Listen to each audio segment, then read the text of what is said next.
எப்படி கர்த்தருடைய வார்த்தை ஐயா அவர்கள் பகிர்ந்து கொள்வார்கள். கையை தூக்கி சொல்லுங்க. அல்லேலூயா. என்னடா சிஎஸ்ஏ போதர் அல்லேலூயா சொல்றாருன்னு பார்க்குறீங்களா? சரி. உங்களுடைய குருசேகர தலைவராக இருக்கிற அருள் திரு அஸ்வின் ஐயா அவர்களும் நானும் இறையல் கல்லூரியிலே நண்பர்களாக நாங்கள் இருந்தவர்கள். ஒரே காலேஜ், கிட்டத்தட்ட ஒரு 4-5 பேர் நாங்கள் ஒரு நண்பர்கள் இருப்போம்.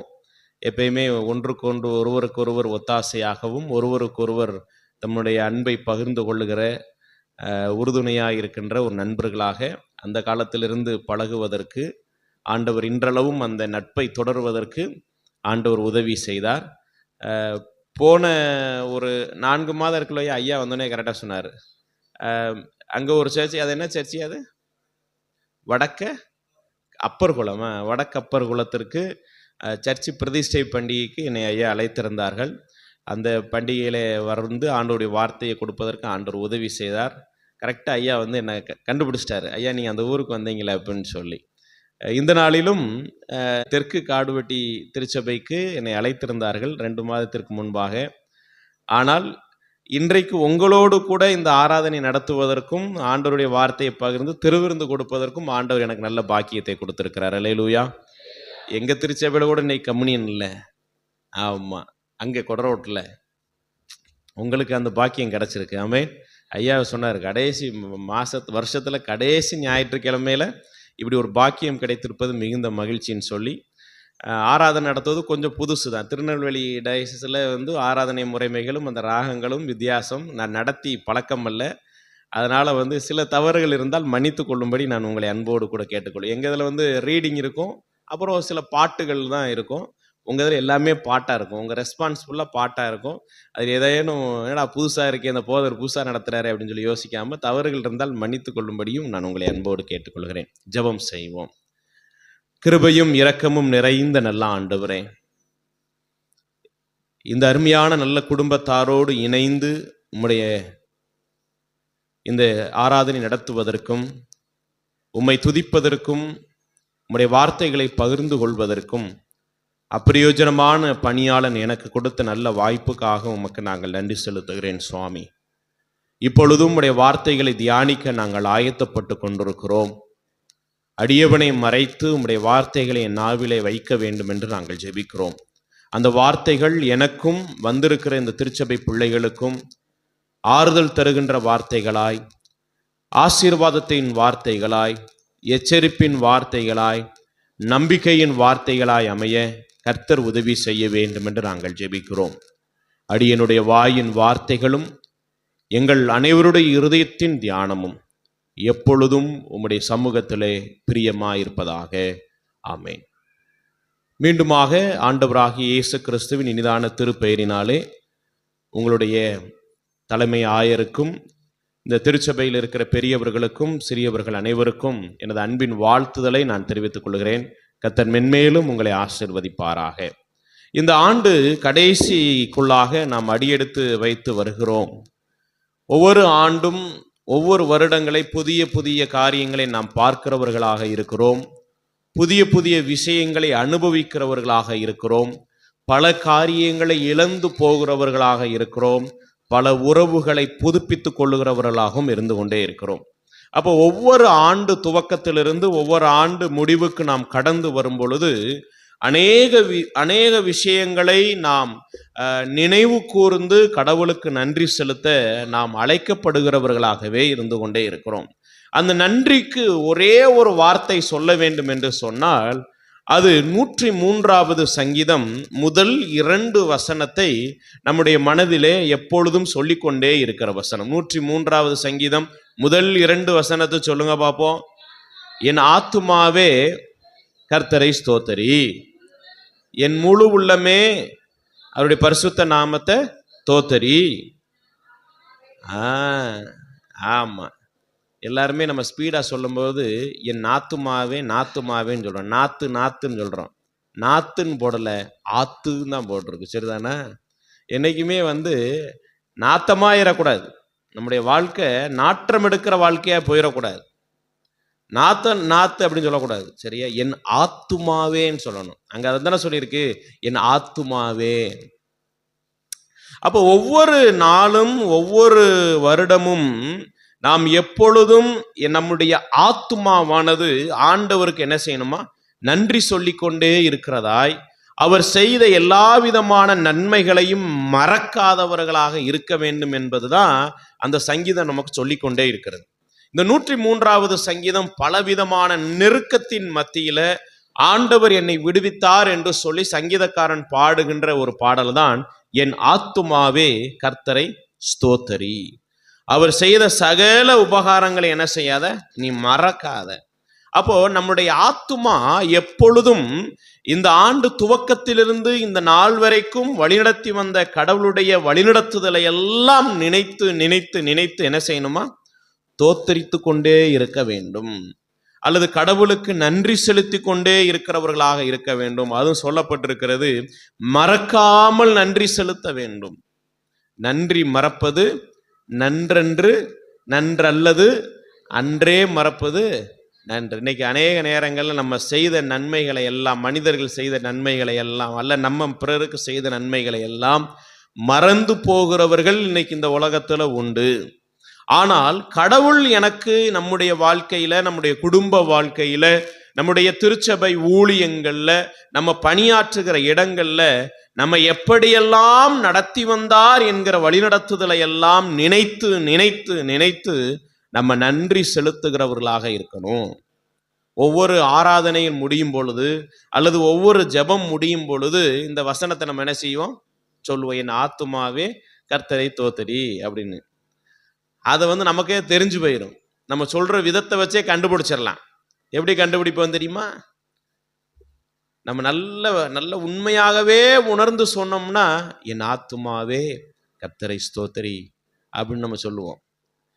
அப்பா முடிஞ்சா போதும்டா, நம்ம விடுறா சாமி அப்படின்னு சொல்ல முடியும். என் ஆத்மா கர்த்தரை ஸ்தோத்தரி ஆமேன் அப்படின்றோம். இன்னைக்கு அப்படித்தான் நம்ம இருக்கிறோம். ஒவ்வொரு ஆராதனை முடிஞ்ச பிறகு இந்த ஜெபத்தை அல்லது இந்த நன்றியை சொல்லும் பொழுது நம்ம எந்த விதத்தில் சொல்லுகிறவர்களாக இருக்கிறோம்? அப்பா கோயில் முடிச்சிட்டாரா, அப்பா பிரசங்கம் முடிஞ்சிரா அப்படின்னு நினைப்போட நம்ம சொல்றோமா? இல்லை, இந்த ஆராதனைக்கு வந்தது நல்லது, நான் ஆண்டவரை துதிப்பதற்கு எனக்கு வாய்ப்பு கிடைத்ததற்காக ஸ்தோத்திரம், ஆண்டவருடைய வார்த்தையை எனக்கு ஆண்டவர் தந்ததற்காக ஸ்தோத்திரம், அவருடைய பந்தியிலே பங்கு பெறுவதற்கு எனக்கு கிருபை பாராட்டியதற்காக ஸ்தோத்திரம், அல்லது ஆண்டவர் எனக்கு இந்த ஒரு வாரமாக பலனை கொடுத்து என்னுடைய பணியை செய்வதற்கும் அதிலிருந்து ஒரு வருமானத்தை கடவுளுக்கு கொடுப்பதற்கும் எனக்கு உதவி செய்தாரே, நன்றி என்று சொல்லி சொல்லுகிற உள்ளத்தோடு கூட இந்த ஆராதனையெல்லாம் முடிச்சு நம்ம நன்றி சொல்றவங்களா இருக்கிறோமா? முடிஞ்சா துண்டை காணும் துணியை காணும் ஓடுறதுக்காக இந்த நன்றியை சொல்றவங்களா இருக்கிறோமா? யோசித்து பார்க்க வேண்டும்.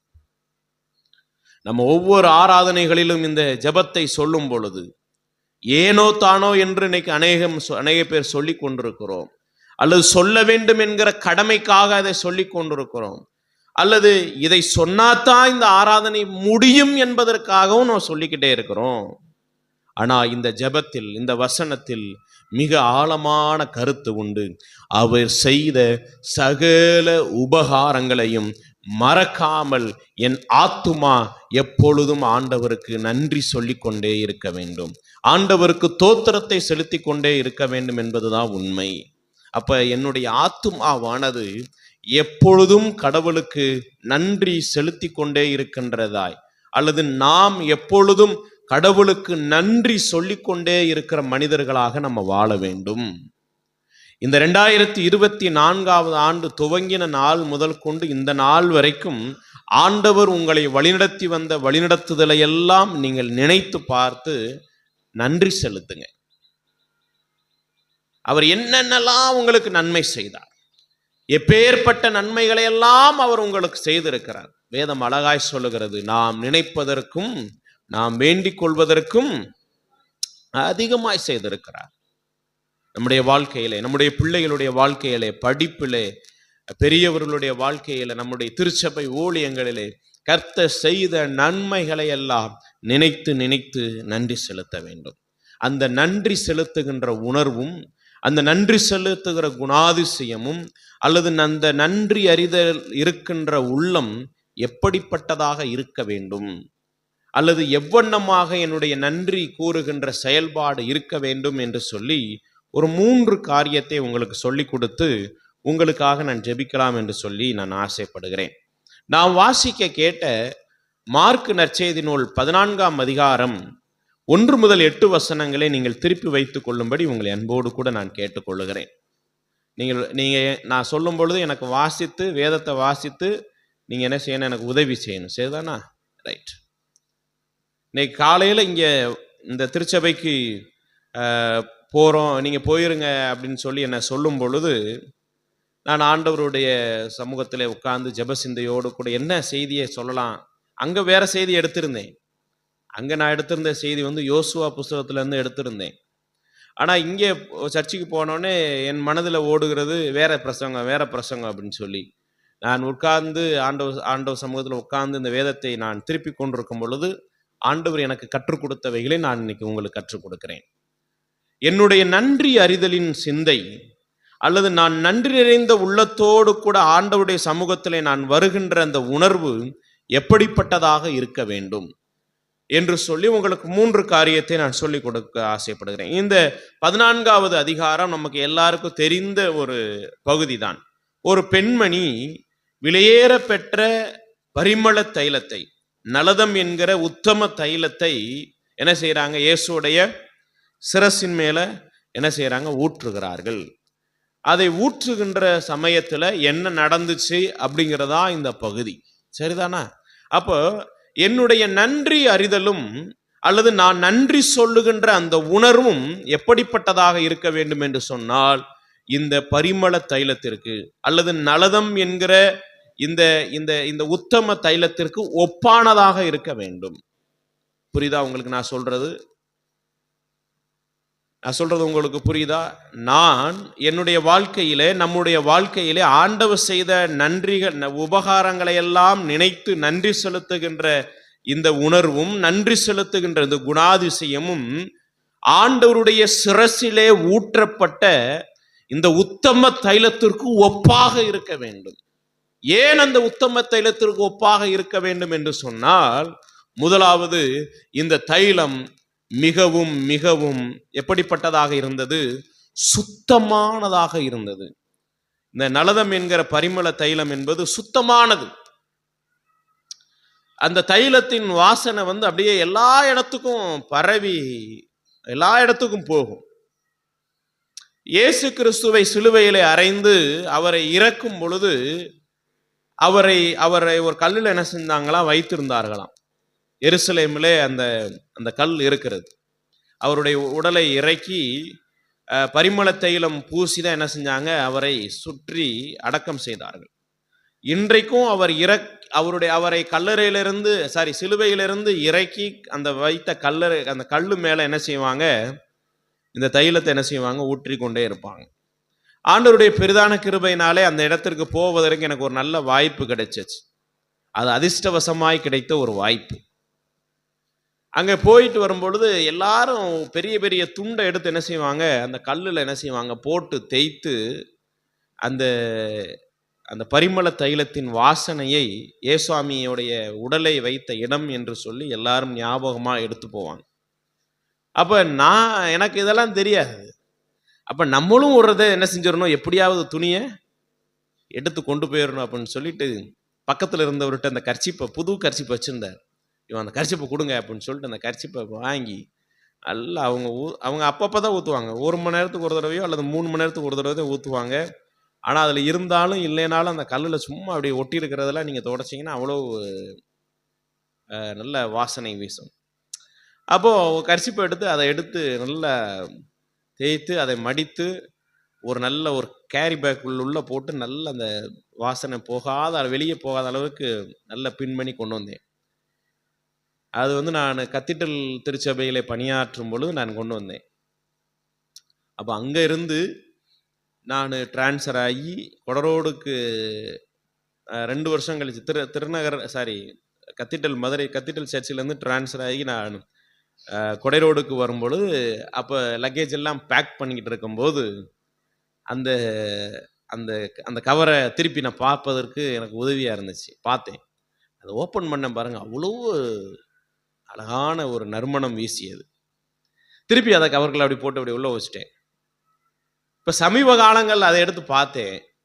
அன்றைக்கு இருந்த அந்த நறுமணம் கொஞ்சம் கம்மியாகவும் இன்றைக்கும் என்ன செய்து இருந்து கொண்டு இருக்கிறது. கிட்டத்தட்ட ஒரு 5-6 வருஷம் ஆகிப்போச்சு. அப்போ நான் என்ன சொல்ல வர்றேன் அப்படின்னு சொன்னால், நான் போய் பார்த்தேன் உங்கள்கிட்ட சொல்கிறேன் அப்படின்லாம் இல்லை. நான் எதுக்காக அதை நான் ஷேர் பண்ணுறேன் அப்படின்னு சொன்னால், இந்த தைலம் என்பது அவ்வளவு தூரத்திற்கு அவ்வளவு ஒரிஜினலாக இருக்கிறது எப்படிப்பட்டதாக இருக்கும் என்று சொன்னால், அதனுடைய வாசனையை எப்பொழுதும் கொடுத்து கொண்டே இருக்கிறதாக இருக்கும். அப்போ நம்ம எல்லாரும் நன்றி அறிதல் உள்ளம் உடையவர்களாக இருப்பது எப்பொழுதும் ஆண்டவருடைய மக்களாக இருந்து செய்கின்ற அந்த துதி என்பது எப்பொழுதும் நம்மிலே வாசம் வீசிக்கொண்டே இருக்க வேண்டும். அல்லேலூயா. அப்போ நம்ம செய்கின்ற அந்த துதி என்பது, நான் சொல்லுகின்ற நன்றி என்பது சுத்தமானதா இருக்க வேண்டும், அல்லது உண்மையானதா இருக்க வேண்டும். ஏதோ ஏனோ தானோ என்று சொல்லி ஆண்டவருடைய சமூகத்துல நாம் அவரை துதித்து நன்றி செலுத்துகிறவர்களாக நாம் இருக்கக்கூடாது. அது சுத்தமானதாய் உண்மையுள்ளதாய் இருக்க வேண்டும். அவள் சும்மா போலியான ஒரு தைலத்தை உடைத்து அவங்க என்ன செய்யல, ஆண்டவருடைய சிரசுல ஊற்றல. இன்னைக்கும் போலியான தைலங்கள் தயாரித்து கொண்டே தான் இருக்கிறாங்க. இன்னைக்கு நம்ம வாங்குற அநேக விதமான பொருட்கள்ல போலி இருக்கிறது, உண்மை இல்லை, சுத்தம் இல்லை. உண்மைதாங்க, கடுகுல பப்பாளி விதையை கலந்து விடுகிறார்கள். ஏகப்பட்ட விஷயங்கள் எல்லாம் நடக்குது. அப்போ உண்மைத்தன்மை இல்லாத ஒரு சூழல்ல இந்த இடத்துல நம்ம வாழ்ந்துகிட்டு இருக்கோம் இந்த உலகத்துல. ஆனால் நாம் ஆண்டவருடைய சமூகத்துல துதிகளையும் நன்றிகளையும் ஏடு இருக்கிறது எப்படி இருக்கணும்? நடிப்பா போலியா இருக்கக்கூடாது, அது உண்மையா சுத்தமானதா இருக்க வேண்டும். அல்லேலூயா. ஏதோ ஐயா ஜெபம் பண்ண சொன்னாரு, ஏதோ ஐயா நன்றி செலுத்த சொன்னார் அப்படிங்கிறதுக்காக இல்லை, அல்லது ஏதோ கடமைக்காக என் ஆத்துமாவே தோத்தரி என்று சொல்லி நாம் சொல்லிக் கொண்டு போகிறவர்களாய் அல்ல, அதை உண்மையோடு உணர்ந்து சொல்லுகின்றதாக இருக்க வேண்டும். அன்றைக்கு அந்த பெண்மணி இயேசு கிறிஸ்துவுடைய தலையிலே அந்த நலதம் என்கிற அந்த உத்தம தைலத்தை அவர்கள் என்ன செய்தாங்க? உண்மையாக ஊற்றினார்கள். போலியையோ அல்லது வீணாய் போகின்ற ஒன்றையோ ஊற்றவில்லை, அவள் விலையேற பெற்ற ஒன்றை ஊற்றினாள். அதுதான் ஆண்டவர் என்ன செஞ்சாரு? அவளை ஒன்னும் சொல்லாதீங்க அப்படின்னு சொன்னார். அப்ப நீங்கள் ஆண்டவருடைய சமூகத்தில் இந்த ஓராண்டு காலமாக ஆண்டவர் செய்த நன்மைகளை எல்லாம் நினைத்து நினைத்து நினைத்து அவர் செய்த உபகாரங்களை எல்லாம் மறந்து போய்விடாதபடிக்கு உண்மையுள்ளவர்களாய் நன்றி நிறைந்த உள்ளத்தோடு அவருக்கு நன்றிகளையும் தோத்திரங்களையும் ஏறெடுக்கிற குடும்பங்களாய் இருக்க வேண்டும்.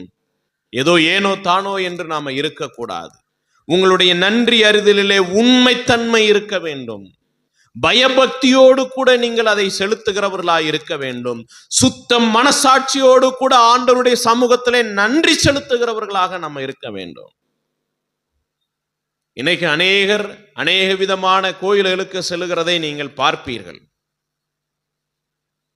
ஏன்னா நானும் ஒரு இந்து மார்க்கத்திலிருந்து வந்ததுனால நான் சொல்றேன். அநேக விதமான காரியங்களுக்கு செல்வது உண்டு. ஏன் கிறிஸ்தவர்கள் அநேக புனித ஸ்தலத்துக்கு செல்கிறவர்கள் உண்டு. இந்து மார்க்கத்தை தழுகிறவர்கள் அநேக புனித ஸ்தலத்திற்கு செல்வது உண்டு. இஸ்லாமிய நண்பர்கள் அநேக புனித ஸ்தலங்களுக்கு செல்வது உண்டு. ஆனால் அநேக விதமான ஒரு பொருத்தனையோடு கூட ஒரு குறிப்பிட்ட மாதங்கள் நோன்பு இருந்து விரதம் இருந்து அதை கடைபிடிப்பவர்கள் உண்டு. நோன்பும் விரதமும் இன்னைக்கு அநேக நேரங்களில எப்படி ஆகிவிட்டது என்று சொன்னால், காலத்தின் கட்டாயத்திற்காகவும் கடமைக்காகவும் செய்கிறதா தான் மாறி போச்சு. அப்படிதானே? ஆமா. ஏன் நோன்பு இருக்கிறோம், ஏன் பொருத்தனை கொடுக்கிறோம், ஏன் ஒரு நேர்த்திக்கடன் வைக்கிறோம் அப்படின்னு சொன்னா, என் வாழ்க்கையில இருக்கிற கெட்ட குணமெல்லாம் மாறணும், நல்ல குணம் எனக்குள்ள என்ன செய்யணும். என்ன எல்லாம் முழிக்கிறத பார்த்தா ஏதோ புதுசா சொல்ற மாதிரி சொல்றேன்னா, அப்படிதானே? என் வாழ்க்கையில இருக்கிற கெட்ட குணம் எல்லாம் என்ன செய்யணும்? கொஞ்சம் பேசுங்க, நீங்க மாறணும். ஒரு நல்ல குணம் எனக்குள்ள என்ன செய்யணும்? வரணும் அப்படின்னு சொல்லிதான். அந்த 40 நாள் தான் நல்லவங்களா இருக்கிறது. 41ஆம் நாள் திருப்பியும் ஒரு பழமொழி இருக்கே, உங்களுக்கு தெரியாதோ? நீங்கள் டவுன்ல இருக்கீங்களோ? பழைய குருடி கதவை திரடி அப்படின்னு சொல்லி ஒரு பழமொழி இருக்கு. கிராமத்தில் இருக்கனால நான் சொல்றேன். அது என்னதுன்னா, இவ எப்படிதான் இருந்துட்டு அதுக்கடுத்து என்ன செஞ்சிருது, திருப்பி அங்க போயிடுறது. இன்னைக்கு எல்லாம் அப்படித்தான் இருக்கிறாங்க. கிறிஸ்தவர்களா இருக்கட்டும், பிற மதஸ்தவர்களா இருக்கட்டும், அந்த 40 நாள் மட்டும்தான் பயபக்தி. அந்த 41ஆம் நாள் அதோட முடிஞ்சு போச்சு. அப்ப இதுல என்ன உண்மைத்தன்மை இருக்கிறது? அப்ப இந்த உண்மைத்தன்மை ஏன் இல்லாம போகுதுன்னு சொன்னா, கடவுள் பயம் இல்லாதனால தான் அந்த உண்மைத்தன்மை இல்லாம போயிருது. அன்னைக்கு அச்சம் பெரிய கூட்டம் இருந்தது. ஐயோ, நான் போய் இந்த தைலத்தை உடைத்து இயேசுவின் தலையில நான் ஊற்றினால் என்னை தடுப்பார்களா அல்லது என்னை விடமாட்டார்களா என்கிற பல கேள்வி அங்க என்ன செஞ்சிருக்கும், உதித்திருக்கும். இதே மாதிரி ஒத்த ஒரு பகுதி இருக்கிறது.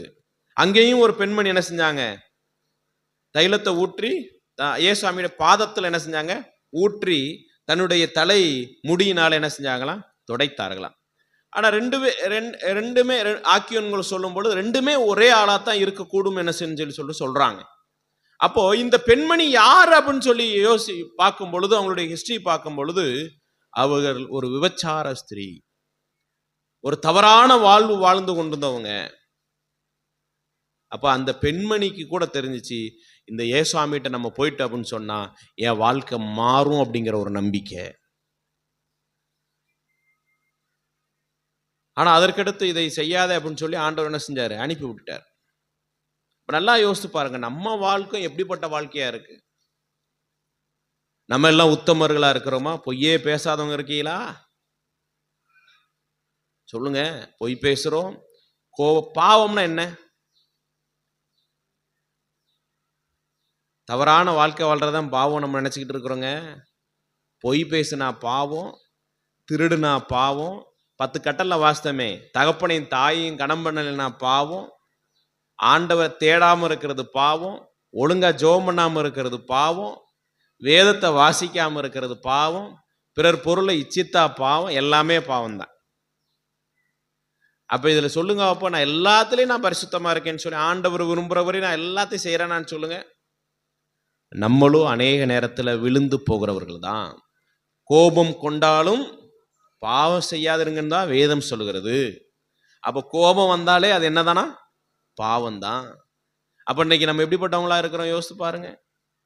அப்ப இப்படிப்பட்ட நம்மையும் ஆண்டவர் நேசித்து தன்னுடைய சொந்த குமாரனையே இந்த உலகத்திற்கு தத்தம் செய்தாரே. அவருடைய இரத்தத்தினாலும் மீட்கப்பட்ட தேவ ஜனங்களாய் நம்ம இந்த இடத்துல உட்கார்ந்துகிட்டு இருக்கிறோமே. இந்த ஓராண்டு காலமும் அல்லது ஒவ்வொரு நாளும் நம்மை நிறைவாய் வழிநடத்தி வருகின்ற நம்முடைய ஆண்டவருக்கு எப்படிப்பட்ட நன்றி நிறைந்த உள்ளத்தோடு நம்ம சொல்லணும்னு சொன்னா, சுத்தமான அல்லது உண்மையான மனசாட்சி உடையவர்களாய் ஆண்டவருக்கு நன்றி செலுத்துறதுதான் நீங்க செய்கிற என் ஆத்துமாவே கர்த்தரை தோத்தரி. எப்படி தோத்தரி? உண்மையாய் தோத்தரி. அவர் செய்த சகல உபகாரங்களையும் மறவாமல் உண்மையாய் பயபக்தியாய் தோத்தரிக்கிறவர்களாய் இருக்க வேண்டும். அந்த தைலம் மிகவும் மிகவும் சுத்தமானது. சுத்தமான தைலம் தான் அநேக நாட்களுக்கு அநேக வருடங்களாக அது வாசனை வீசிக்கொண்டே இருக்கும். அது வாசனை கொடுத்து கொண்டே இருக்கிறதா இருக்கும். நீங்கள் எல்லாரும் அநேக நாட்கள் வாசனை கொடுக்கிற தைலங்களாக இருக்க வேண்டும். உங்களுடைய ஜபங்களும் உங்களுடைய தோத்திரங்களும் ஆண்டவருடைய மக்கள் என்கிற வாசனையை கொடுத்து கொண்டிருக்கின்ற துதியும் ஜபங்களும் தோத்திரங்களாக இருக்க வேண்டும். இன்னும் எத்தனை நாள் இருக்கு புது வருஷத்துக்கு போறதுக்கு?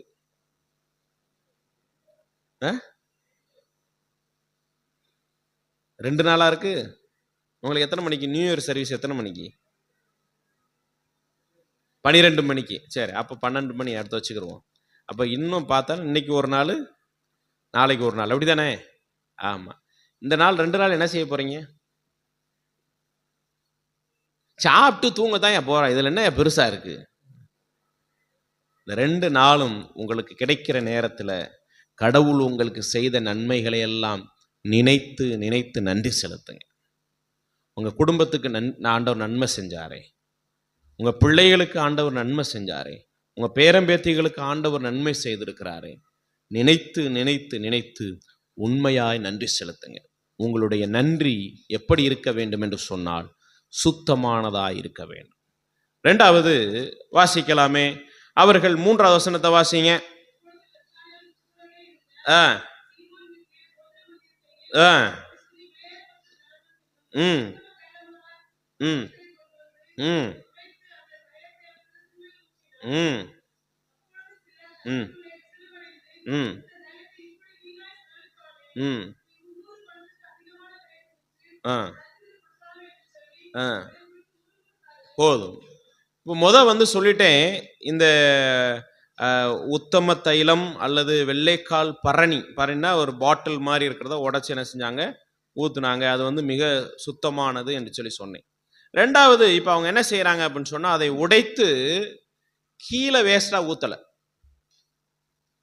கீழே வேஸ்டா ஊத்தல. சரிதானா? இன்னைக்கு அநேக நேரங்கள்ல நம்ம முட்டை உடைப்போம், கரெக்டாக ஆம்லேட் போடுறதுக்கு ஒரு கிண்ணத்தை வச்சு கரெக்டாக தான் உடைப்போம். இப்படி இப்படி ஓப்பன் பண்ணும்போது என்ன ஆகி போயிடும், பொத்துன்னு கீழே விழுந்துடும். அன்னாரம்பத்து நம்ம வீட்டுக்காரர் பார்த்துட்டாருன்னா என்ன, ஓ அப்படி இன்சிடென்ட் நடக்கலையோ, அப்படி உடைச்சு ஊத்தும் போது அது சில நேரங்களில் கரெக்டாக உள்ள விழுந்துடும், சில நேரங்கள் என்ன ஆகி போயிடும், ஓப்பன் பண்ணுறது வித்தியாசமாக ஓப்பன் பண்ணிட்டு கீழே தெரிச்சிடும். இல்லைன்னா நம்ம கையை என்ன செஞ்சிடும், டொபக்குன்னு உள்ளே போய் புதுன்னு கீழே வடிஞ்சிடும். இந்த சமயத்தில் சரியாக ஊற்றாமல் இருக்கும்போது நம்ம வீட்டுக்காரர் பார்த்துட்டா என்ன சொல்லுவார், நான் கண்ணு தெரியலையா, இவ்வளோ நாள் சமைக்கிற, இதை கூட உன்னால் சரியாக செய்ய முடியாதா அப்படின்னு சொல்லிடுவாங்க சில நேரங்களில். சரிதானே? அப்படி தானே? என்னதான் செஞ்சாலும் நல்லாவே அப்ரிஷியேட் பண்ண மாட்டாரியா அப்படின்னு தான் ரொம்ப பேர் இருக்கிறீங்க. மண்டே ஆட்டும்போது தெரியுது. ஆமாம், உங்களை ஒரு இன்ட்ரெஸ்ட் படுத்துறதுக்காக ஒரு நகைச்சுவையான ஒரு கதையை சொல்கிறேன். இல்லை தூங்குறீங்களா? தூங்குறவங்களும் ஒரு அல்லேலூயா சொல்லுங்க. அல்லேலூயா. தூங்கக்கூடாது, தூங்குறவங்களாம் அல்லேலூயா சொல்லுங்கன்னு சொன்னேன். ரைட், தூங்காதீங்க. ஒரு வீட்டில் கணவனும் மனைவியும் இருந்தார்கள். 2 பேருமே இருக்கிறதுலே கஞ்சர்கள், கஞ்சத்தனம் முடிஞ்சவங்க. கஞ்சாம்பெட்டின்னு சொல்லுவாங்களா, எப்படி சொல்லுவீங்க உங்க தமிழ்ல? கஞ்ச பிசுனாரி. ஆமாம், நல்லா சூப்பர் வார்த்தை போங்க, நான் பயன்படுத்திக்கிறேன். எங்கள் கிராமங்கள்ல எல்லாம் பார்த்தீங்கன்னா கஞ்சாம்பெட்டின்னு சொல்லுவாங்க. நீ கஞ்ச பிசுனாரி, நல்ல சூப்பர், ரைட்டு, பெரிய கஞ்ச பிசுனாரி. அதில் பார்த்தீங்கன்னா கணவன் பெரிய கஞ்சத்தனம் பண்ணாருன்னா மனைவி பெரிய கஞ்சத்தனம் பண்ணுவாங்க. அவங்களுக்குள்ள போட்டி இருக்கும், யார் ரொம்ப கஞ்சத்தனம் பண்ணுறது அப்படின்னு. அப்போ ஒரு நாள் வீட்டுக்காரர் என்ன செஞ்சாரு, பலசரக்கு ஜாமானை வாங்கிட்டு வரும்பொழுது எல்லாம் சரியாக இருக்கிறதா என்று சொல்லி கணக்கு பார்த்துட்டு இருந்தாங்க, சரி பார்த்து கொண்டே இருந்தாங்க. அப்போ ஒவ்வொன்றா இந்த அரிசி இந்தா, பருப்பு இந்தா அப்படின்னு சொல்லிக்கிட்டு இருக்கும் பொழுது இப்படி ஒரு நாள் அந்த இது சீரக பொடி ஒன்று எடுத்து கொடுக்கும்போது பட்டுன்னு என்ன செஞ்சு பாக்கெட் கீழே விழுந்துருச்சு. கீழே விழுந்தோடனே அப்படி உடஞ்சி போச்சு. அப்போ உடனே இதை கூட கவனிக்க முடியல, ஒழுங்கா பிடிக்க முடியல அப்படின்னு சொல்லி என்ன செஞ்ச, கணவன் மனைவியை திட்டிட்டு என்ன செஞ்சுட்டா போயிட. மனைவி எல்லாத்தையும் என்ன செஞ்சாங்க, எடுத்து வச்சு மதிய சாப்பாடு நடக்குது. அப்போ வந்தோடனே அவங்க சொல்கிறாங்க, ஏங்க பொசுக்குன்னு கோவப்பட்டு என்னை இப்படி திட்டிவிட்டீங்களே, நான் கவனமாக தான் பிடிச்சேன், எதுக்காக இப்படி என்ன திட்டலாமா அப்படின்னு சொன்னோடனே, சரிம்மா விடு, அது கோவத்தில் திட்டியாச்சு, இனிமேல் திட்டாதீங்க, நான் என்ன செஞ்சுருக்கேன் பார்த்தீங்களா, இப்போ பாராட்டுவி அப்படின்னு. என்னம்மா செஞ்ச அப்படின்னு சொல்லி கேட்கும்போது அவர் சொன்னாங்க, நீங்கள் பாருங்கள் கீழே விழுந்ததுக்கு திட்டினீங்க, நான் இப்போ என்ன செஞ்சேன், அந்த விழுந்த சீரக பொடியெல்லாம் என்ன செஞ்சேன், அள்ளுனேன், அள்ளிட்டு என் கையில் ஒட்டிகிட்டு இருந்த சீரக பொடியை கழுவி அப்படி என்ன செஞ்சுட்டேன், ரசம் வச்சு கொடுத்துட்டேன் அப்படின்னு சொல்லி சொன்னாங்களாம். புரியுதா நான் சொல்கிறது உங்களுக்கு? கீழே விழுந்ததை அள்ளுனாங்கல்ல கையில், அப்போ எல்லாத்தையும் பாட்டிலில் போட்டுட்டு கையில் ஒட்டி இருந்ததெல்லாம் நம்ம என்ன செய்வோம், கழுவும்ல, அந்த கழுவுன தண்ணியில் என்ன செஞ்சுட்டாங்க, ஏன்னா கையில் ஒட்டி இருந்தது சீரகப்பொடி போயிடக்கூடாதுல, கஞ்ச பிசுனாரிய அவங்க என்ன செஞ்சாங்க, அப்படி கழுவி வச்சுட்டே அப்படின்னு சொல்லி சொன்னாங்க. உடனே அந்த வீட்டுக்காரர் இவங்களை விட கஞ்சத்தனமா இருக்கணும்ல, அவர் அடி அறிவு கட்டவளே, 5 விரலையும் மொத்தமாக கழுவுறதுக்கு ஒவ்வொரு நாளைக்கும் ஒவ்வொரு விரலையும் நீ கழுவுனேனா 5 நாளைக்கு நீ ரசம் வச்சிருக்கலாமேன்னு சொல்லி சொன்னாராம். அப்படி இருக்கக்கூடாது. இன்னைக்கு அநேக நேரங்கள்ல இன்னைக்கு நம்ம நினைக்கிறோம், அவங்க பரிமள தைலத்தை உடைத்து ஒரு சொட்டு கூட வேஸ்ட் பண்ணல, கீழே ஊத்தல, அல்லது ஏன் இதை நம்ம பண்ணணும் அப்படின்னு சொல்லி யோசிக்கல. அது எவ்வளவு பெரிய ரூபாயா இருந்தாலும் பரவாயில்ல அப்படின்னு சொல்லி அவங்க என்ன செய்யல, பார்க்கல. இன்னைக்கு நம்ம என்ன செய்வோம், ஆலயத்துக்கு வரும்பொழுது 2 காணிக்கைடா, இந்தா போ 10 ரூபா முத காணிக்க போடு, 10 ரூபா 2வது காணிக்க போடு, 20 ரூபா போதும் சாமிக்கு. அப்படிதான் நம்ம ஃபிக்ஸ் பண்றோம் சாமி கொடுக்கறதுக்கு. அம்மதானே அம்மதானே. அவங்க எவ்வளோ விலை உயர்ந்ததான் பரவாயில்ல, நான் யாருக்கு கொடுக்க போறேன், விலை மதிப்பற்ற நிகரற்ற இயேசுவுக்கு தலையில நான் ஊத்த போறேன்னு சொல்லிட்டு அவங்க சரியாக செஞ்சிருந்தாங்க. சுத்தமான தைலம். 2வது நான் சொன்னேன், வாசனை கொடுக்கக்கூடிய சுகந்தமானது, பிரியமானது. ஏசாமி ரொம்ப அதுல பிரியப்பட்டாரு. அவங்க எல்லாரும் பேசுனாங்க, அங்க சுத்தி இருக்கவங்க எல்லாம் பேசுனாங்க. உடனே அவங்க ஏசாமி என்ன சொன்னார் தெரியுமா? 6வது வசனத்தை வாசிங்களேன். இயேசு அவர்களை நோக்கி, விட்டுருங்கப்பா அவங்க அந்த பொண்ணை, ஏன் அந்த பொண்ணை தொந்தரவு பண்ணிட்டே இருக்கிறீங்க, அவ என்ன செய்யறா, நல்ல கிரியை செய்யறா. அப்போ ஆண்டவர் அதுல என்ன செஞ்சிருக்கிறாரு, பிரியப்பட்டிருக்கிறார். அவள் செய்ததுல மிகவும் பிரியப்பட்டார். சுகந்த தைலம். என்ன சொன்னேன், சுத்தமான தைலம். 2வது சுகர்ந்தது, பிரியமானது. நீங்கள் ஏறெடுக்கிற துதியும் தோத்திரமும் நன்றியும் கடவுளுக்கு ஏற்றதாக, கடவுளுக்கு பிரியத்தை உண்டாக்குகிறதாக இருக்க வேண்டும். நான் சொன்னேனே, இந்த இதெல்லாம் சொன்னேனே, கஞ்சத்தனம் பண்றது, வீணாய் பண்றது, நம்ம இவ்வளவு விலையா எதுக்கு கடவுளுக்கு கொடுக்கறது அப்படின்னு நம்ம யோசிக்கிறோமே, அவங்க அதை யோசிக்கல. யோசிக்காம கடவுளுடைய சிரசிலே ஊற்றுன நிமித்தமாய் ஆண்டவர் அதிலே பிரியப்பட்டார் என்று சொல்லி நம்ம பார்க்கிறோம். அந்த பெண்மணியை யாரும் டிஸ்டர்ப் பண்ணாத, அவ செய்யறது, அவ நல்லதை செஞ்சுட்டு இருக்கா அப்படின்னு சொல்லி ஆண்டவர் சொன்னார். இன்னைக்கு நீங்கள் எடுக்கிற துதியும் தோத்திரங்களும் ஆண்டவருடைய சமூகத்திலே ஆண்டவருக்கு பிரியம் உள்ளதாக இருக்க வேண்டும். ஆண்டவருக்கு அது ஏற்றனவாக இருக்க வேண்டும். ஏதோ ஏனோ தானோ என்று சொல்லி நான் நன்றி செலுத்துகிறவளா போயிட்டே இருக்க கூடாது. நான் போடுற காணிக்கை கூட எப்படிப்பட்டதா இருக்கணுமா, ஆண்டவருக்கு பிரியமானதா இருக்கணும். அதுக்கும் சொல்லி இருக்கிறார், உன் சகோதரன் பேர்ல உனக்கு யாதொரு குறை உண்டானா நீ என்ன செய்யாத, காணிக்க போடாத, நீ போய் என்ன செய்ய, உன் சகோதரன்ட்ட போய் ஒப்புரவாயிட்டு திருப்பி என்கிட்ட காணிக்க போட, அதை நான் ஏற்றுக்கொள்றேன்னு சொல்றேன். இன்னைக்கு அநேக நேரங்கள்ல நம்ம ஆண்டவருக்கு பிரியமா செய்யறோம் சொல்லிட்டு நமக்கு பிரியமானதை செஞ்சுக்கிட்டே இருக்கிறோம். நம்ம நினைச்ச நேரத்துக்கு நம்ம ஜெபம் பண்றோம், நம்ம நினைச்ச கடவுள் அதை விட்டுறாரு, ரைட், அப்பயாவது நீ ஜெபம் பண்றியான்னு விட்டுறாரு. ஆலய ஆராதனையே நமக்கு எத்தனை மணிக்கு ஆராதனை, எத்தனை மணிக்கு, 10 மணிக்கா, 10 மணியா 10:30க்கா, 10:30க்கு. இது யாரு பிக்ஸ் பண்ணது? ஏசாமி சொன்னாரா, அப்ப 10:30 கோயில் வைங்கப்பா அப்படின்னு? யார் பிக்ஸ் பண்ணது?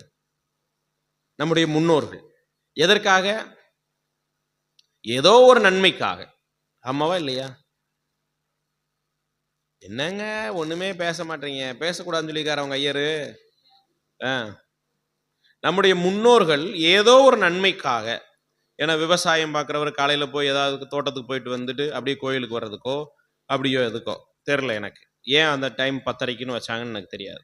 ஆனால் நம்முடைய முன்னோர்கள் தான் என்ன செஞ்சாங்க, குறித்தாங்க. அதை நம்ம இன்னைக்கு என்ன செஞ்சுட்டு இருக்கிறோம், ஃபாலோ பண்ணிக்கிட்டே இருக்கிறோம். ஆமாவா இல்லையா?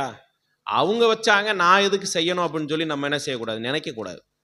இன்னைக்கு அநேக நேரங்களில் நம்ம நினைக்கிறோம், அவங்க சொன்னா அவங்க செஞ்சா இதை செய்யணுமா அப்படின்னு நம்ம நினைக்கிறோம். அவங்க யாருக்காக செய்ய சொல்றாங்க, யாருக்காக செய்ய சொல்றாங்க? கடவுளை தேட வேண்டும் என்பதற்காக தான் அவங்கள செய்ய சொல்றாங்க.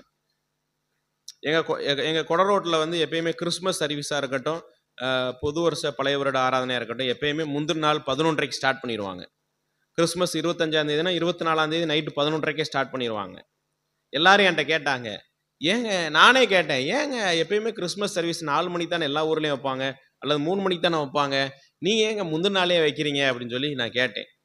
அப்பதான் அந்த வரலாறு சொன்னாங்க.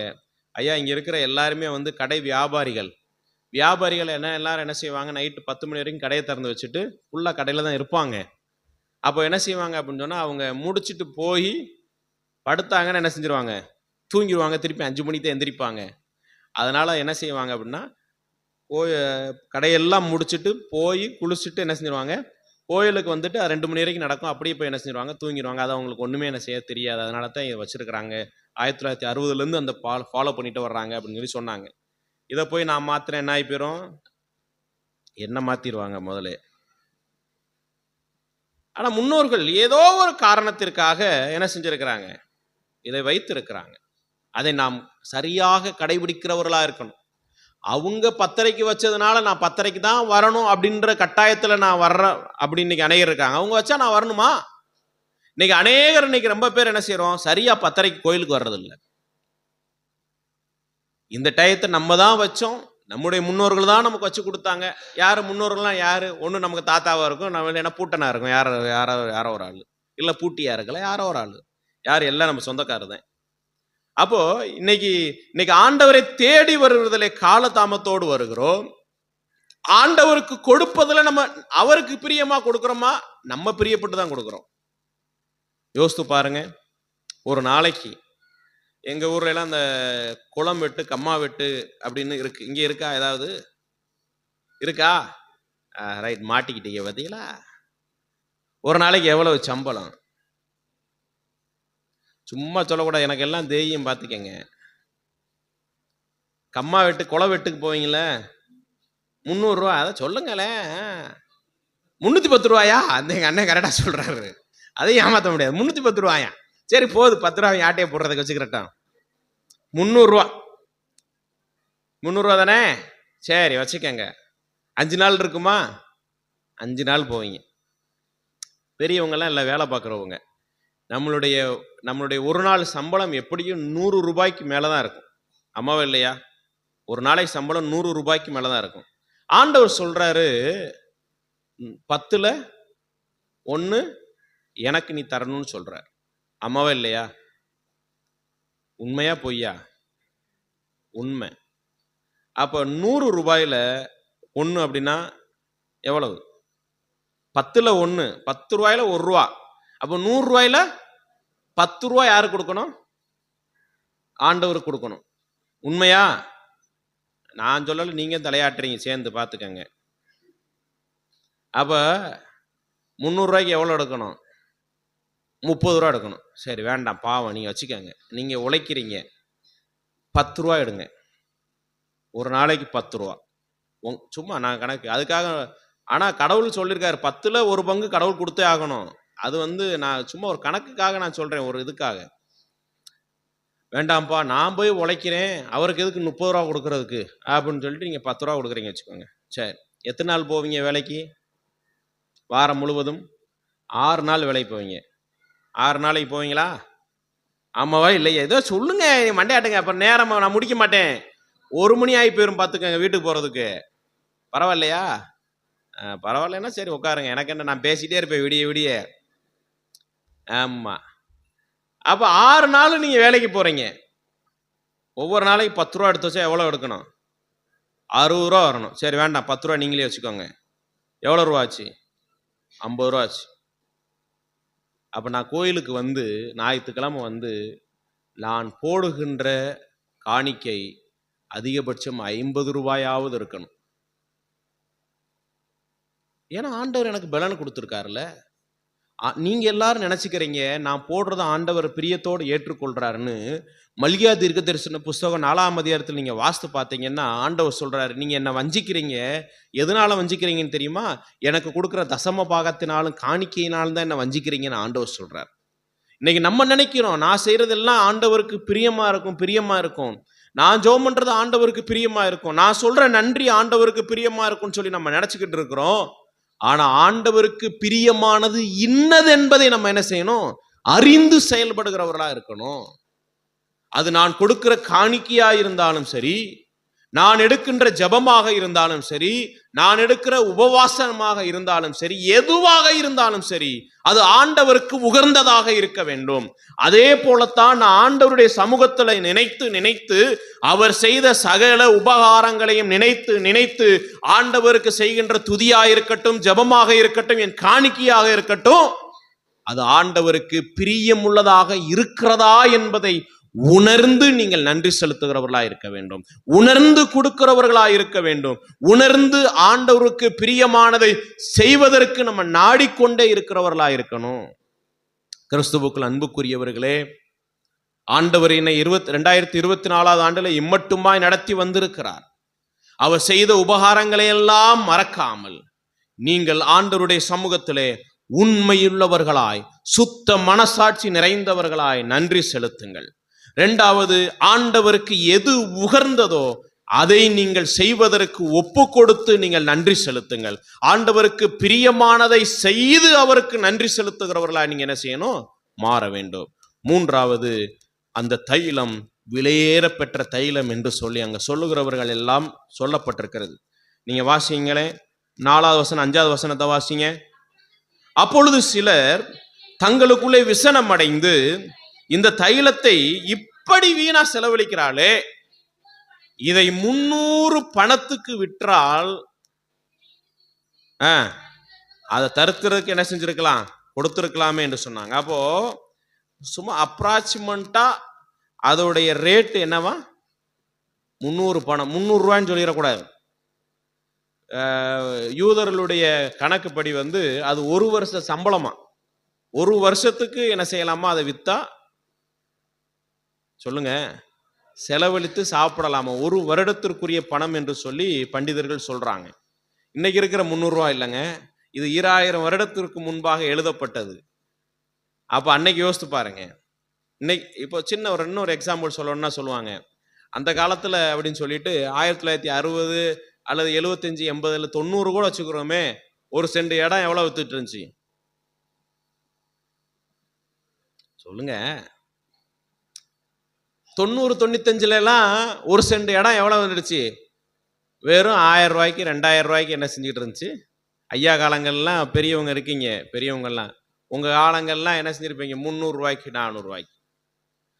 எங்களுடைய கொடரோடு குருசேகரத்தில் 1959ஆம் ஆண்டு கல்லறை தோட்டத்துக்கு ஒரு 1.5 ஏக்கர் இடம் வாங்கியிருக்கிறாங்க. 1.5 ஏக்கர் 1959ல் 1.5 ஏக்கர் இடம் வாங்கியிருக்கிறாங்க கல்லறை தோட்டத்துக்காக. அது அன்னைக்கு ரேட் எவ்வளவு தெரியுமா? சொல்லுங்க அப்போ. சும்மா ஒரு கெஸ். நான் படிச்சு பார்த்தோன்னே அசந்து போயிட்டேன். வெறும் 400 ரூபா. எவ்வளவா?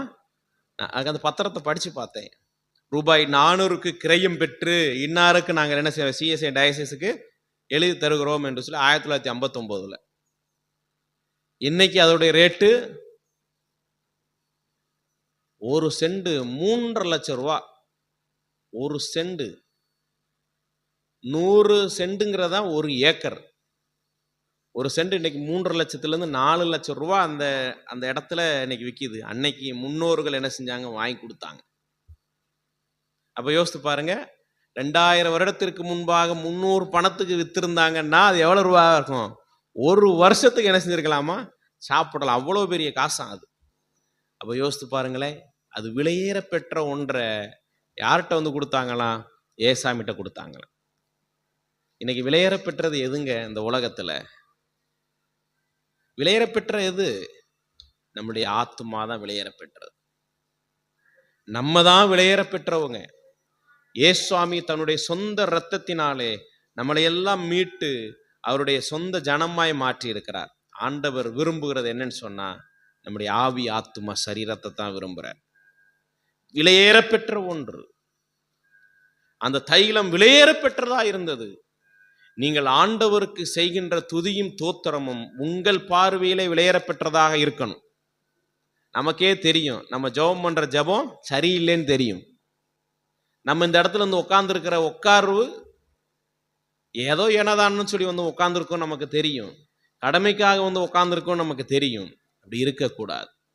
நீங்கள் யார் சமூகத்திலே உட்கார்ந்துருக்கிறீர் என்று சொன்னால், விலையேற பெற்ற அளவிடப்பட முடியாத அன்பிற்கு அடையாளமாக இருக்கிற ஆண்டவருடைய சமூகத்துல நீங்க உட்கார்ந்துருக்கிறீங்க. அவருடைய சமூகத்துல உட்கார்றதுக்கு நமக்கெல்லாம் தகுதியே இல்லை, அபாத்திரர்கள். ஆனாலும் அவருடைய தூய இரத்தத்தினாலே நம்ம என்ன செஞ்சிருக்கிறோம்? பாத்திரவான்களா மாறி இருக்கிறோம். அப்ப நீங்கள் செய்கின்ற துதியும் தோத்திரமும் விலையேறப்பெற்ற ஒன்றாக ஆண்டவருடைய சமூகத்திலே பார்க்கப்பட வேண்டும். அவங்க சொன்னாங்க, ஐயோ இதை வித்து ஏழைகளுக்கு தரித்திரருக்கு கொடுத்துருக்கலாமேன்னு சொல்லி. ஆண்டவர் சொன்னாரு, ஏழைகளும் தரித்திரர்களும் எப்பொழுதும் உங்க மத்தியில தான் என்ன செஞ்சுட்டு இருக்காங்க, இருந்துகிட்டே இருக்காங்க. நான் என்ன செய்ய மாட்டேன், உங்க கூட எப்பயுமே இருக்க மாட்டேன் அப்படின்னு சொல்லி சொன்னார். அப்படி சொல்லிட்டு அவர் சொன்னார், கடைசியில் ஒரு ஸ்டேட்மெண்ட் சொன்னாரு, நான் என்ன செய்ய போறேன், என்னுடைய சரீரத்திற்கு மரித்து அடக்கம் பண்ணப்பட போகின்ற சரீரத்திற்கு இவள் இப்பொழுதே என்ன செஞ்சா, தைலத்தை பூசுவதற்கு முந்தி கொண்டாள் என்று சொல்லி. அப்ப நான் மரித்து என்னுடைய சரீரம் தைலத்தினாலே பதப்படுத்தப்படும், இவ இப்பவே என்ன செஞ்சிட்டாத செஞ்சிட்டா. அப்ப ஆண்டவருடைய பார்வையில் இது விலையேற பெற்றதா இருந்தது. அப்போ ஆண்டவருடைய சமூகத்துல ஆண்டவர் இந்த ஒரு ஆண்டு காலமாய் செய்த எல்லா விதமான நன்மைகளையும் நினைத்து சகல உபகாரங்களை மறவாமல் நம்ம எப்படிப்பட்டவங்களா நன்றி செலுத்த வேண்டும் என்று சொன்னால், உண்மையுள்ள மனசாட்சி உடையவர்களாய் சுத்த மனசாட்சியோடு நம்முடைய நன்றி இருக்க வேண்டும். 2வது, ஆண்டவருக்கு பிரியமானதாக இருக்க வேண்டும். 3வது, அது ஆண்டவருடைய பார்வையிலே விலையேற பெற்றதாக இருக்க வேண்டும்.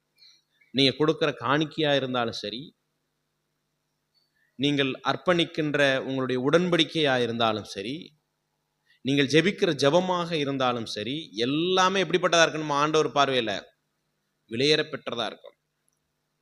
நம்மளே விலையேறப்பட்டவங்களா இருக்கணும். இன்னைக்கு நம்ம எப்படி இருக்க போறோம் யோசித்து பாருங்க. இந்த ஓராண்டை நாம் நிறைவு செய்து விட்டோம். இன்னும் அடுத்து ஒரு புதிய ஆண்டுக்குள்ளா போறோம். அந்த புதிய வருஷம் எப்படி இருக்குன்னு நமக்கு தெரியாது. உங்களுக்கு தெரியுமா ஏதாவது 2025 இப்படிதான் இருக்கும்னு சொல்லி? பாதி பேர் சொல்றாங்க, இப்படி இருந்துச்சு அப்படி இருந்துச்சு, அப்படி இருக்கும் இப்படி இருக்கும்னு. அது எப்படி இருக்கும்னு நமக்கு தெரியாது. ஆனா ரொம்ப பேர் என்ன செஞ்சிடறாங்க, ஏதாவது ஒரு அழிவு வந்துச்சுன்னா, ஏற்கனவே ஐயா அவர்கள் சொல்லிவிட்டார்கள் இது நடக்கும் என்று சொல்லி, நடந்து விட்டது அப்படின்னு சொல்லி போட்டுறான். அது உண்மையா பொய்யா, அவங்க தீர்க்க தரிசனத்தை பத்தி நம்ம சொல்ல வரல. அவன் சொல்றாங்களா இல்லையான்னு தெரியல. ஆனா எப்படி இருக்க போறோம் நமக்கு தெரியாது. நம்ம எப்படி வாழ போறோம் நமக்கு தெரியாது. நம்முடைய பிள்ளைங்க எப்படி இருக்க போறாங்கன்னு தெரியாது. நம்முடைய குடும்பம் எப்படி இருக்க போகுதுன்னு தெரியாது. நம்முடைய எதிர்காலம் எப்படி இருக்க போகுதுன்னு தெரியாது. எதுவுமே தெரியாது. நம்ம எல்லாம் நிச்சயமற்ற வாழ்க்கையை வாழ்ந்து கொண்டிருக்கிறோம். நம்முடைய வாழ்வும் நிச்சயமற்றது. மரணம் என்பது எப்போ நமக்கு வரும்னே தெரியாது. அந்த இன்னைக்கு அந்த சர்ச்சில் பார்த்தீங்கன்னா, நைட்டெல்லாம் ஃபேன்லாம் போடுன்னு சொல்லிட்டு ஃபேன்லாம் போட்டு தான் படுத்துருக்கிறார் மனுஷன். அவ்வளோதான், படுத்த மாதிரியே இறந்து போயிட்டார். ஏன்னா ரொம்ப நேரம் ஆகி இவர் எந்திரிக்காமல் இருக்காருன்னு போய் தட்டியிருக்கிறாங்க. அவர் படுத்த மணிக்கு இறந்து போயிருக்கிறார். நமக்கு நிச்சயமற்ற வாழ்க்கை. ஆனால் இருக்கிற நாளில் நான் வாழுகின்ற வாழ்வு ஆண்டவருக்காக விலையேறப்பெற்றதா இருக்க வேண்டும். நான் ஆண்டவருடைய சமூகத்தில் வரும்பொழுது விலையேறப்பெற்ற காணிக்கைகளை கொண்டு வரணும். அதைத்தான் ஏசுவாமியோட பிறந்த தினத்தை அன்னைக்கு சாஸ்திரிகள் என்ன செஞ்சாங்களாம், பொன்னையும் தூப வர்க்கத்தையும் வெள்ளை போலத்தையும் கொண்டு வந்து கொடுத்தாங்க. எத்தனை வருஷமா வந்து கொடுத்தாங்க தெரியுமா?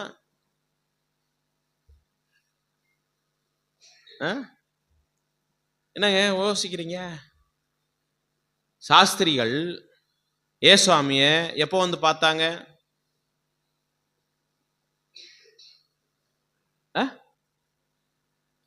பிறந்தவுடனே வந்துட்டாங்களா? இல்லை, அவர்கள் 2 வருடம் பிரயாணித்து வந்தார்கள். ஏசுவாமி எப்போ வந்து பார்த்தாங்க? கிழக்கிலே அதிசய நட்சத்திரத்தை கண்டு அவர்கள் பிரயாணம் துவங்கி ஏசுவாமியை பார்க்க வரும்போது கிட்டத்தட்ட 2 ஆண்டுகள் இருக்கலாம் என்று சொல்லி சொல்றாங்க. அந்த 2 ஆண்டும் கையில கொண்டு வந்த பொக்கிஷத்தை என்ன செஞ்சாங்க? பத்திரமா தான் வச்சிருந்தாங்க, பத்திரமா தான் பாதுகாத்தாங்க. சூழ்நிலைமைகள் மாறி இருக்கலாம், நிலைமைகள் மாறி இருக்கலாம், எல்லாம் மாறி இருக்கலாம். நாளுக்கு நாள் ஒன்று புதுசா நடக்குது, அப்படித்தானே? இந்த இன்னைக்கு போற நாளைக்கு என்ன செய்யறான், திடீர்னு ரோட போட்டுறான். இப்படி ஒவ்வொன்றும் புதுசு நம்ம பார்த்துட்டு தான் இருக்கிறோம். 2 வருஷம் வந்தாங்க. எப்படியா 2 வருஷம் வந்தாங்கன்னு கேட்குறீங்களா? அவங்க வந்து என்ன செஞ்சாங்க, வந்து அரண்மனைக்குள்ள போனாங்க, ஏரோது அரண்மனைக்குள்ள. அங்க போன பிறகு என்ன நடந்துச்சு தெரியுமா? ஏரோதுகிட்ட சொன்னாங்க, யூதருக்கு ராஜாவாக பிறந்திருக்கிறவர் எங்கே என்பதை நாங்க பார்க்க வந்தோம்னு சொன்னோடனே ஞானிகளை அழைத்து யூதருக்கு ராஜாவாக பிறப்பவர் எங்கே பிறப்பாருன்னு சொல்லி கேட்கும் பொழுது அவங்க என்ன செஞ்சாங்க? மத்தேயு நற்செய்தி 2ஆம் அதிகாரம் 6வது வசனத்துல சொன்னாங்க, யூதேயா தேசத்தில் உள்ள பெத்லகேமே, நீ யூதாவின் பிரபுக்களில் நீ சிறியதல்ல, என் ஜனமாகி இஸ்ரவேலை ஆளும் பிரபு உன்னிடத்திலிருந்து புறப்படுவார் என்று சொல்லி பெத்லகேம்ல இருக்கு பிறப்பாருன்னு சொல்லி சொன்ன உடனே இவர் வேகமாக ரகசியமாக கூப்பிட்டு நீங்கள் போய் பணிந்து கொண்டு நீங்கள் என்கிட்ட வந்து சொல்லுங்க, நானும் பின்னாடி போய் பணிந்து கொள்கிறேன்னு சொல்லி அவர் அனுப்பிவிட்டார். ஆனால் ஆண்டவர் அவர்களுக்கு சொப்பனத்தில் தரிசனமாகி அவர்கள் பாதை என்ன செஞ்சார், மாற்றி விட்டு வேற வழியாக போச்சிட்டார். அப்போ அட பாவி, இவங்க போனவங்க என்ன செய்யலை, இன்னும் நம்மகிட்ட எந்த இன்ஃபர்மேஷன் சொல்லலை, நம்ம தான் ராஜா, நம்மளுடைய பரம்பரை தான் ராஜாவாக வரணும், இன்னொரு ராஜா பிறந்திருக்கிறான்னு சொல்கிறாரே அப்படின்னு சொல்லிட்டு அவர் கட்டளையிட்டார், 2 வயதிற்கு உட்பட்ட எல்லாத்தையும் என்ன செய்யுங்க, கொல்லு அப்படின்னு சொன்னார். அப்படி 1 வயசாக இருக்கலாம், இல்லை பிறந்த பச்சை குழந்தைய கொல்லுன்னு சொல்லியிருக்கலாம். ஆனால் அவர் அழகாக சொன்னார், 2 வயதிற்கு உட்பட்ட எல்லா ஆண் பிள்ளைகளையும் சொல்லி என்ன செய்ய கொல்லுன்னு சொன்னார். அப்போ அறிஞர்கள் சொல்கிறாங்க, வேத பண்டிதர்கள் சொல்கிறாங்க, கிட்டத்தட்ட 2 ஆண்டுகளுக்கு உட்பட்டு 2 வருஷமாக என்ன செஞ்சிருக்கலாம், அவர்கள் நடந்து வந்திருக்கலாம் என்று சொல்லி சொல்லப்படுகிறது. அப்போ 2 வருஷமாக அவங்க நடந்து வந்தாலும் விலையேற பெற்ற பொக்கிஷங்களை எல்லாம் பத்திரமா பாதுகாத்து தான் என்ன செஞ்சாங்க, வந்து ஆண்டவர் சமூகத்தில் கொடுத்தாங்க. நீங்கள் என்ன செய்ய போகிறீங்க, விலையேற பெற்ற உங்களுடைய ஆத்துமா ஆண்டவர் செய்த நன்மைகளை எல்லாம் மறவாமல் நன்றி செலுத்துவதற்கு நீங்கள் என்ன செய்ய போகிறீங்க? ஆண்டவருடைய சமூகத்தில் வரும்பொழுது விலையேற பெற்றதை கொண்டு வாங்க, ஆண்டவருக்கு பிரியமானதை கொண்டு வாங்க. அதுதான் நீங்கள் செய்கிற உண்மையான தோத்திரமாக இருக்கும். என் ஆத்துமாவே கர்த்தரை ஸ்தோத்தரி, அவர் செய்த சகல உபகாரங்களையும் மறவாதே.